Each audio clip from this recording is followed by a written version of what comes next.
So welcome, folks. I'm actually surprisingly glad we're having this on Zoom as a coach's corner, because with the way the weather has been in Colorado the last 24 hours, I'm afraid that if we did this in person, we probably wouldn't have the showing we have on Zoom. So thanks for that. I do my performance psychology work in two organizations, and I want to mention both because they may be important for you down the road.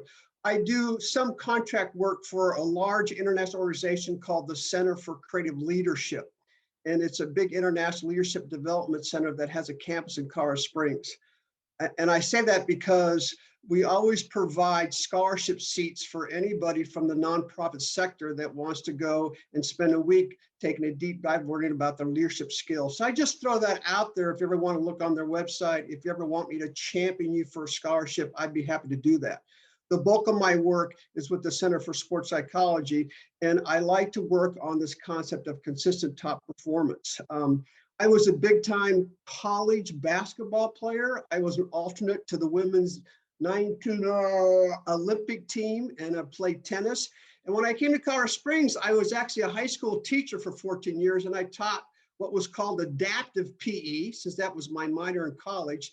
And I introduced my two sons to the Special Olympics population. And my oldest son, who is now a captain in the Army, he went off to college at Gonzaga, and first thing he did was volunteer for Special Olympics. And he has, no matter where he gets deployed as a soldier in the Army, first thing he does when he gets to Qatar, Bahrain, Fort Bragg, anywhere, he says, where can I volunteer for Special Olympics? And we're now working with Special Olympics Colorado, teaching snowboarding up in Copper Mountain. So we absolutely gravitate towards this population of folks. They deserve nothing but the best. I want to get us on the same page, if you'll go to the next slide, Jenny, about the concept of consistent top performance. Jetty's there we go. So I want to make sure that we all are on the same page in terms of what my philosophy is around consistent top performers from the mental side. And that is this. Number one, the most important thing that coaches can do for their athletes is do the hard work. Your athletes have to have the skill ability to compete with their peers in whatever sport that they choose to compete in. You cannot replace skill ability. That's a must. But having done that, I can promise you, having done that, when you put a team of Special Olympics athletes in a competition, mental training does take over. What is it about some athletes that perform really well under pressure and some don't? That is the mental process. So if you've taken care of the hard work, the skill ability, then it's important you teach the mental process for athletes. And in the sessions that I'd like to do with all of you, and I hope this is not the first one because I'd like to do several, is I really want to look at providing you some of the neuroscience behind mental training.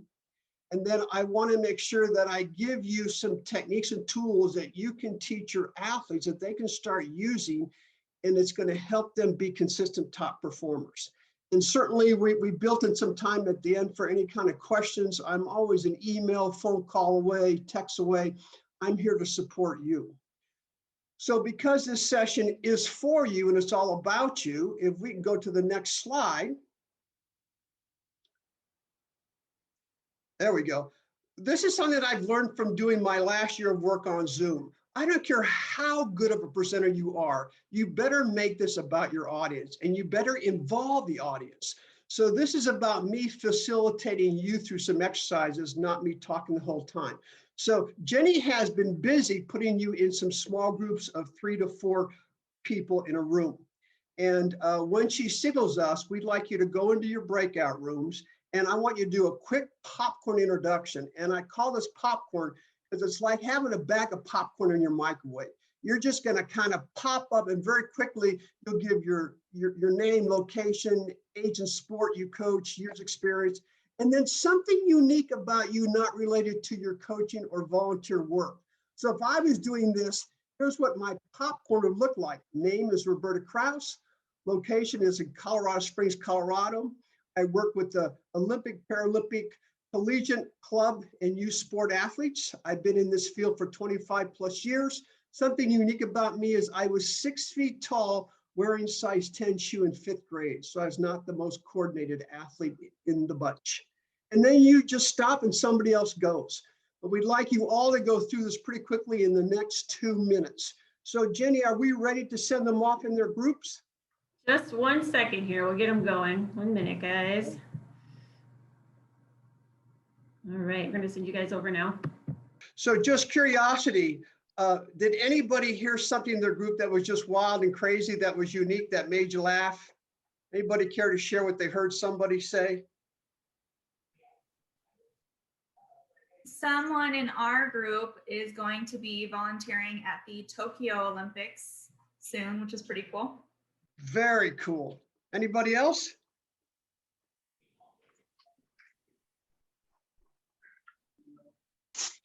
Starting a fitness coach.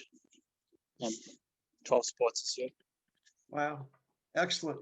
You know, interesting enough, we use this kind of popcorn activity almost before every team session, every team meeting, because it helps us to have the athletes and coaches get to know each other as whole people. And we can make really fun questions. After a while, everybody knows everybody's name, but we might have questions like, if you live on an island and like you eat ice cream or pizza, what would you eat? If you go on vacation anywhere, what's your favorite TV show, your streamline? Tell us something about your birth order. You can make up all kinds of questions, and it just helps us all, including parents too, stay in touch that this is about coaching a whole person. That's most important. We've got some feedback coming. I don't know if people need to mute, but I'm hearing a lot of feedback. Okay, good. Thank you, Brandon. That might have been you. I appreciate that. So just keep this in mind as something fun you can do with your teams and parents and athletes and all the time. Now let's go to the next slide, Jenny. So I want to demystify something about motivation before I send you off into an activity. You know, if you read any books, if you've ever, you know, practiced learning about motivation, there used to be a belief that the more pumped up you could get your athletes before competition, the better they would perform. You know, we would see football players where they bang their helmets together and go, rah, rah, rah, rah, rah, rah, and people get so excited. And it was called the drive theory, which said your performance would get higher the more motivated you got. But the reality is that it's true that the more motivated we are, the better we'll perform to a point. And then too much motivation actually works against us. Here's what I mean by that. Jenny, go ahead and go to the next slide, please. Everybody has a state where they're motivated just enough to be able to be in what's called flow zone. But if they continue to get motivated, they actually go down into panic zone. And when any athlete performs their competition, they live in all 3 zones: flat zone, flow zone, and panic zone. And flat zone simply is when your skill ability is much greater than the competition, that you're just flat. You're kind of just going through the motions, you're bored, you're distracted. When you're in flow zone, your skill ability and your confidence matches the challenge you're going through. So you have this mindset of game on, I'm ready, let the games begin. And then panic zone is when your personal skill ability and confidence is less than the challenge you have ahead of you. Every athlete, regardless of their ability, always lives in all 3 of these zones while they're competing, before the competition starts, during it, and afterwards. The athlete or athletic team that spends the most time in flow zone will likely end up the higher score on the scoreboard or winning the medal. So, you know, what I want to do is teach you some techniques to help your athletes experience and get in flow zone, and techniques that they can realize when they fall out of flow zone, what could they do in the moment to get back into flow zone? They don't have to wait till the next competition. So I have an exercise for you. If you go to the next slide, Jenny. Okay, so we're going to send you off into a small group discussion. That's what the SGD stands for.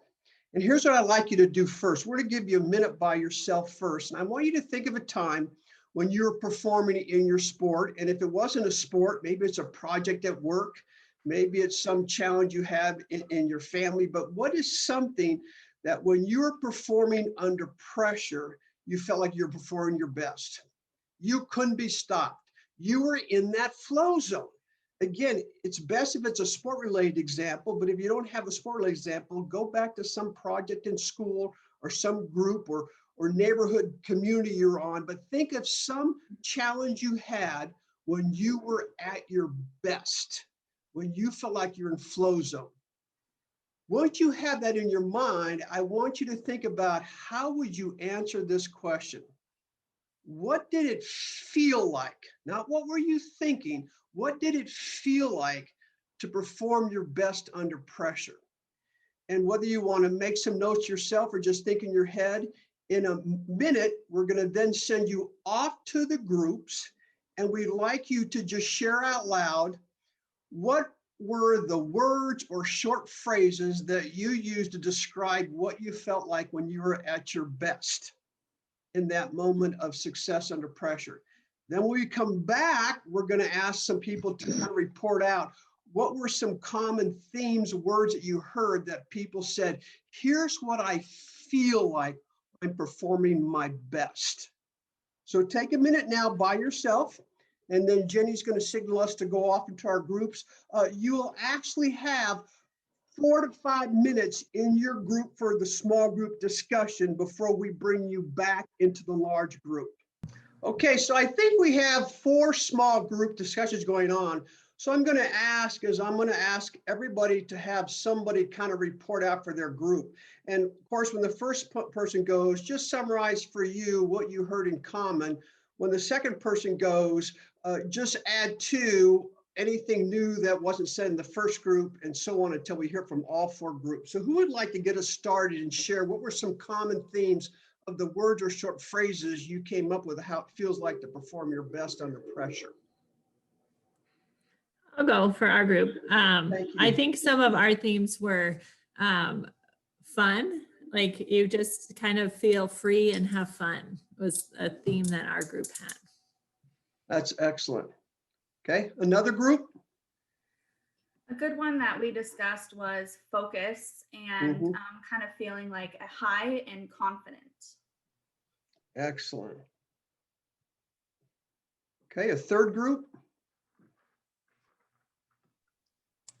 We talked about kind of like a lack of thought or like being distracted, like you're not thinking about what you're doing, you're just kind of doing it. Yeah. I'll go for our group. Our group said that same thing, and then everything just flows. Like it all just happens. Yeah. Anybody else? Any other groups not represented? Anybody want to add anything that we haven't said already? Okay, let's go to the next slide, Jenny. So this gets very interesting. And by the way, you are going to get copies of all these slides. So just know that's coming for you. This gets very interesting. During the 1984 Olympics, when all of these Olympians who weren't necessarily stated as maybe having a performance best or getting a medal, all of a sudden they're breaking all these records and they're making the podium. And so the sports psychologists started saying, oh my God, what did it feel like to perform your best? And then they looked at college athletes that were performing their best under pressure. They looked at high school athletes. And here's what we found. Regardless of the sport, regardless of the skill ability, all athletes, when they're performing at their best under pressure, which is what consistent top performance is, they have these kinds of feelings. And when you look at this list, even though this isn't the exact word you all said, notice how it matches what you talked about. You know, one group talked about the confidence, that's feeling a lack of fear. You talked about not thinking about it, just doing it. No conscious thinking about performance. Total immersion in activity, that's, you know, being present in the moment. Feeling an absence of effort, forcing, it's just fun, it's easy. You have these same feelings. So what we have to do to help the athlete is, what can I teach you in regards to mental training that helps you get these feelings because you perform the way you feel. And I'll explain that in my next picture. Please, Jenny, the next slide. Oh, I want you to meet Bob. Anybody want to guess what Bob stands for? No wild guesses? It's not big old brain. It's called biology of the brain. And each time I get a chance, an opportunity to do a session with you on mental training for consistent performance, we're always going to come back to Bob.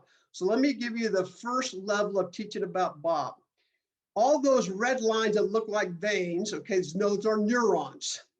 Can anybody take a guess how many neurons we have in our brain? Would somebody volunteer a guess? How many neurons do you think we have in our brain? 100 million. Oh, you're close, about 100 billion. And these neurons are the electric currents that then drives the spinal cord and what our body does in performance. So here you have these 100 billion neurons.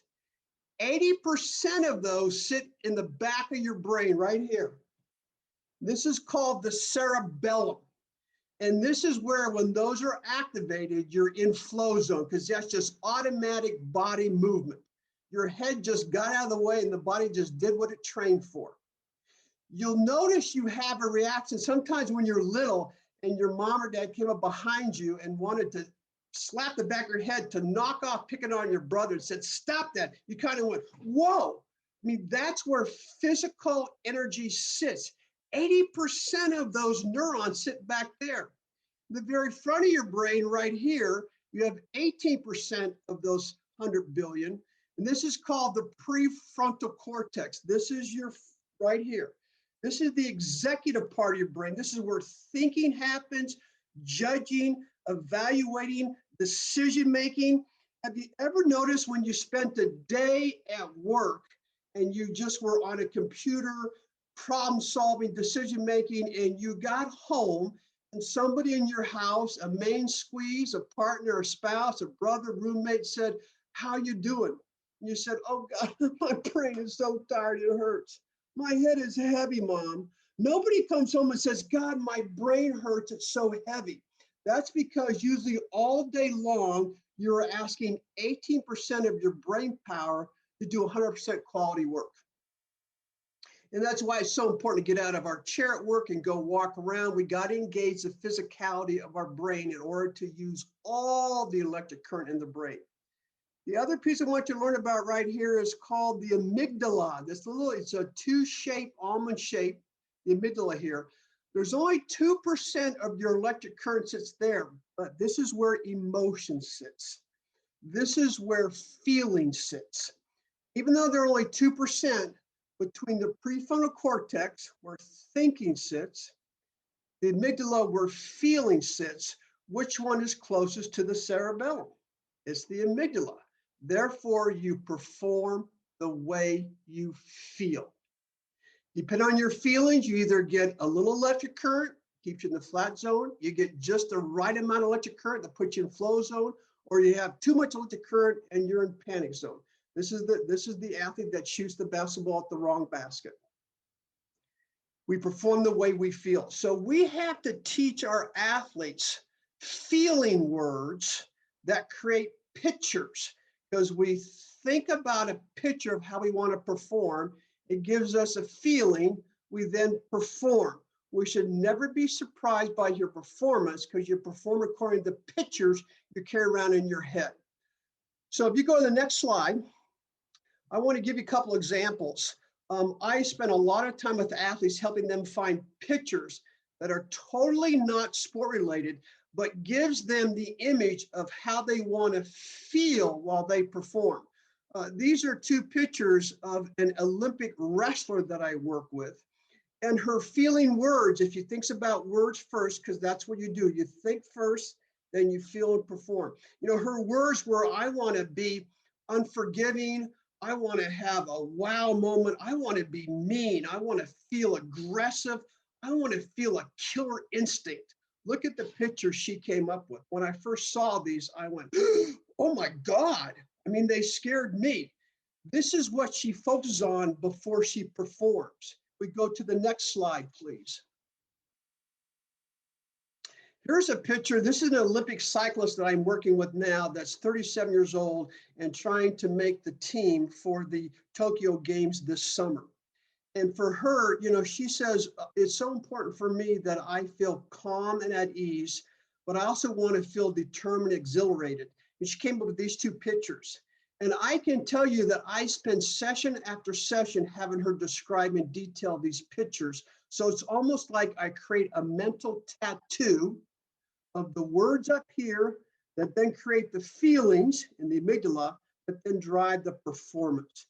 And sometimes athletes will say to me, why would you want me thinking about a boy running through a sprinkler when I should be thinking about my event? No, that's the problem. You're thinking while you're trying to perform. That's like putting your car in drive and trying to go reverse. It doesn't work. So here's what we want you to do. We're going to give you 2 minutes by yourself first, and then 4 minutes back into your small groups. And if you have a secondary device, I'd like you to think about the words that you chose to describe you at your best, and go on Google Image and see if you might find a picture to show to the group. If you don't have a secondary device, I need you to shrink this Zoom call down, get into Google Image, find the picture, and then just be able to at least describe the picture to your group. Okay, so let's take 2 minutes by ourselves first, and I want you to really search through Google Image and find a picture that represents you at your best under pressure. And then Jenny, will you signal us at the end of 2 minutes to go into our small group for 4 minutes? You bet. Thank you. Okay, anybody have a picture they want to share? They want to hold their camera up? They want to talk through something that they thought was really, really innovative and creative? I'm going to share this one for Aspen because she didn't get a chance to, but in her description, she said that when she gets in the zone, it's like so much going on, but it's like organized chaos, and it seems to flow with her. And that kind of describes it. That picture describes it perfectly right there. That is a great picture. How about somebody else?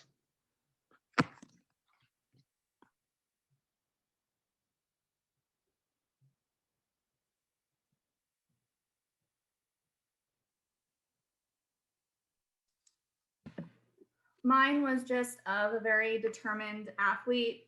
The eyes, you could see that they were just very into it and ready to compete. That's great. Thank you, Michelle. And you know, with younger athletes, sometimes we'll use magazines to have them pick out pictures, especially if you can get pictures of nature. Sometimes we'll use some YouTube videos. I mean, get really creative of how you can get it. We buy flashcards sometimes. But if they can get a picture in their mind, it can be great to help them get in and stay in flow zone as much as possible. Okay, let's put some more tools in your toolkit. Let's go to the next slide, please. So I have two more techniques I want to share with you today. One is performance breathing. Now, I will tell you that, well, I ask you to just sit back in your chair where you're sitting, and I'd like you to pretend like you're about to go into competition, and either you're telling yourself or a mother or father's telling your coaches saying, just relax, take some deep breaths. Come on, deep breaths. I'd like you to just take 3 deep breaths, if you would, for me. Nice, big, deep Olympic gold medal breaths. Yeah, good. I'm watching some of you on the screen. Okay, so I will tell you that a majority of you just failed that test. But the good thing about failing is we're going to have more sessions after this. So when we performance breathe, breathing is like the foundation of building a house. It is the most powerful tool an athlete can have. And when you breathe for getting into flow zone, you want to make sure you breathe from your belly. So what I saw some of you do, and I'm going to exaggerate to make a point on my camera. What I saw some of you do was almost like, oh, I'm going to impress this Roberta lady. And I saw some of you do this here.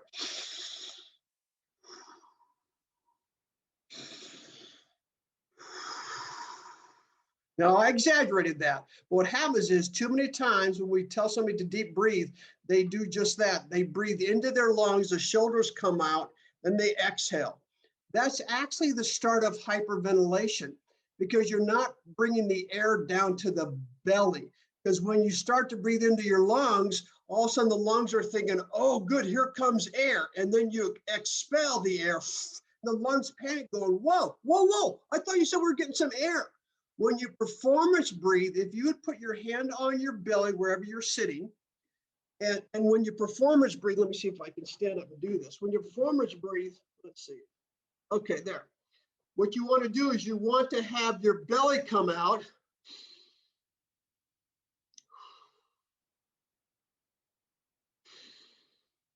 You're actually breathing through your belly button and exhaling. And when you do belly breathing, if I sit down now, I'm going to do 2 belly breaths here. You don't see my shoulders moving. So I've taken a deep breath through my nose and make sure that my belly comes out. That's why the hand on the belly helps them to learn that. When I inhale, once I'm done inhaling, I hold my breath for a count of just 1. And then when I exhale with my mouth slightly open. So again, it looks sort of like this again.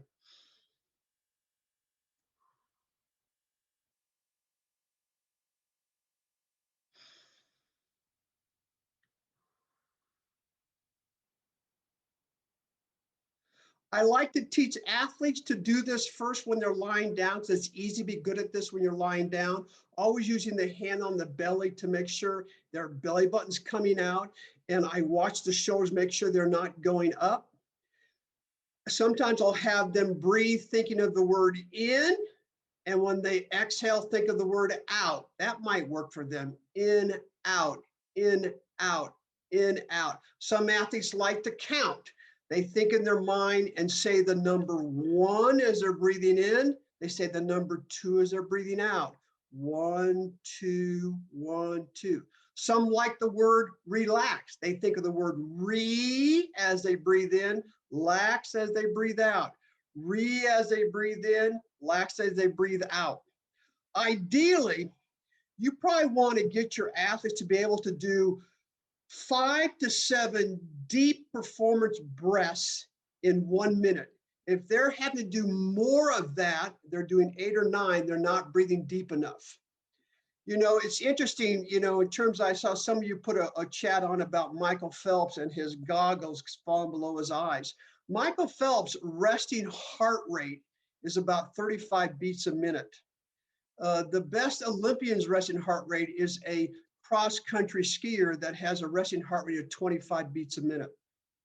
When they practice performance breathing, they can do 3 to 4 breaths only for a full minute. That's how deep they can go, hold it for a moment, and exhale very, very slowly.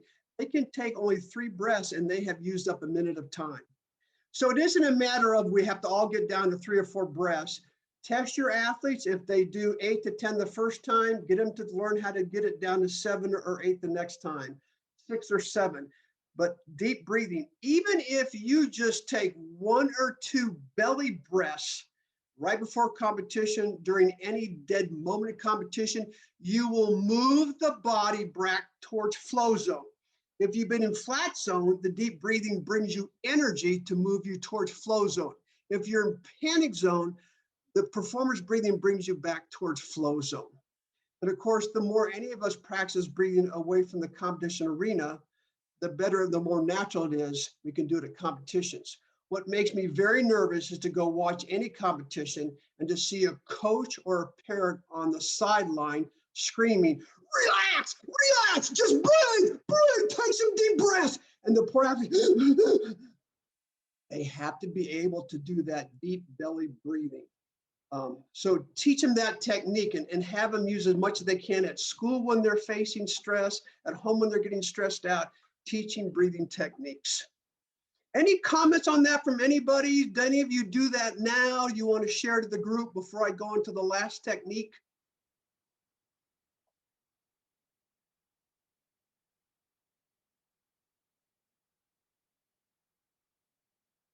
All right, let me teach you the last technique, then we'll send you off for another discussion. This is a technique that I can tell you most of my athletes say, of all the stuff you teach us, Roberta, we love the tongue technique. So I'm going to have you do this first, okay? In just a moment, I'm going to ask you to where you're at. I'm going to ask you to close your eyes and think about a very stressful situation you had recently. Could have been at home, could have been at work, out on the athletic field, driving in the bad weather, but just think of a moment where you're pretty stressed out. I want you to try to go back and relive that in first person, meaning when you close your eyes and think about it, don't watch yourself being frustrated, pissed off, angry, but actually be back in that room, sitting in that chair, behind the wheel of the car, in that disagreement, having somebody point their finger at you. But I want you to go live and revisit that scenario. And I'm going to give you about 15 seconds to just kind of relive it. And then while your eyes are still closed, I'm going to ask you a question. I want you to think about the answer in your mind. And then I'm going to say, open up your eyes. Okay. So first, with your eyes still open, can you think about a scenario recently where you were pretty frustrated, pissed off, mad, angry, disappointed? Now I'd like you to close your eyes and relive that for about 15 seconds.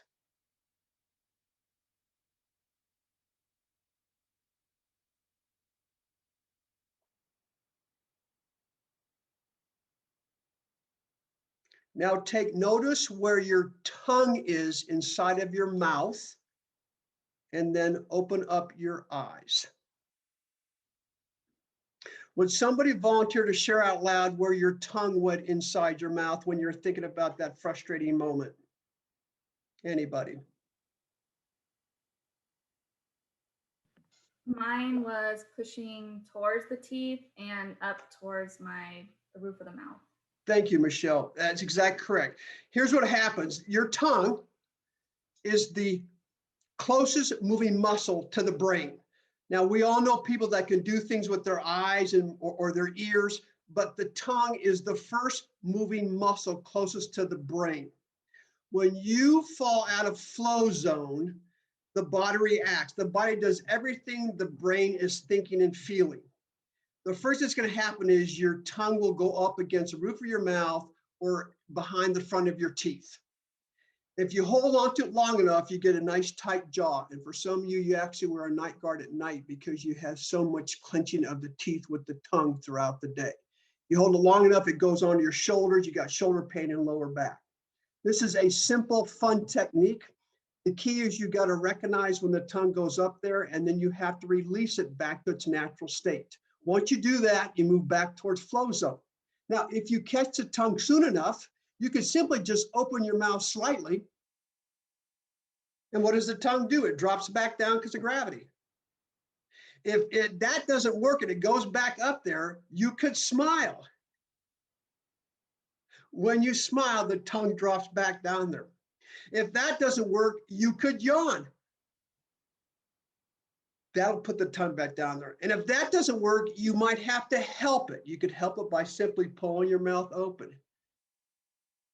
It doesn't mean when you're frustrated, you say to the people around you, excuse me, No, nobody has to know you're doing this.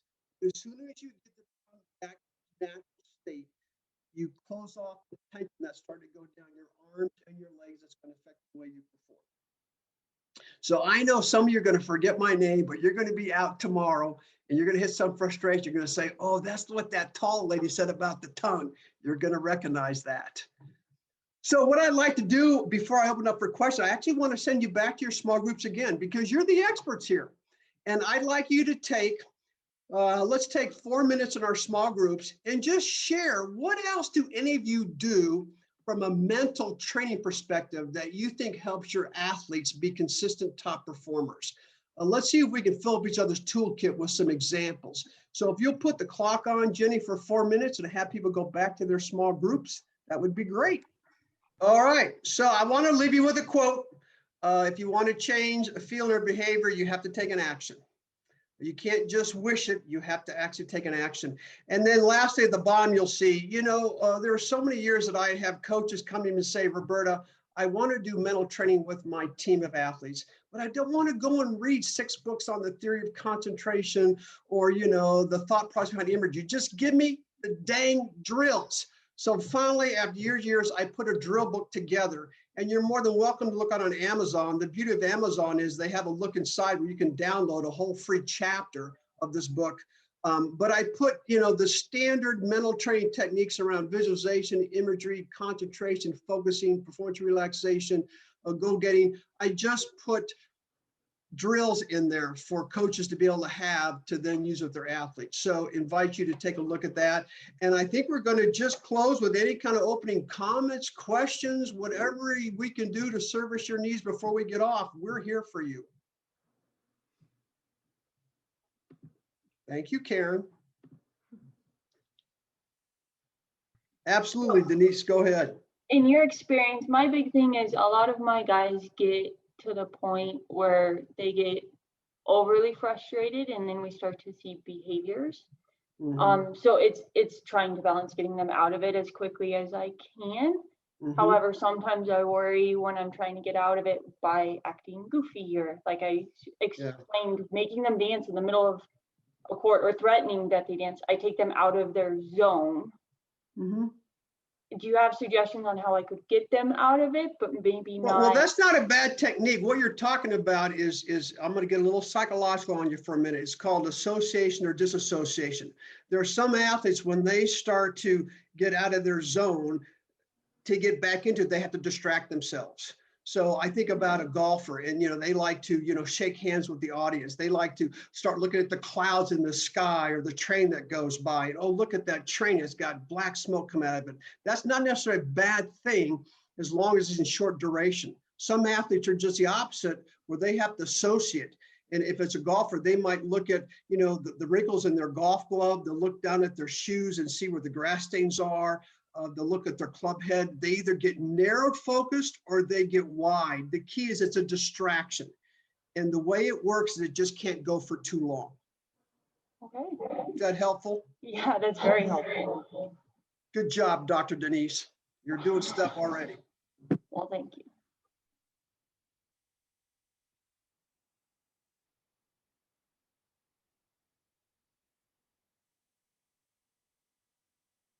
Anybody else have anything else for Dr. Kraus? Now's your time.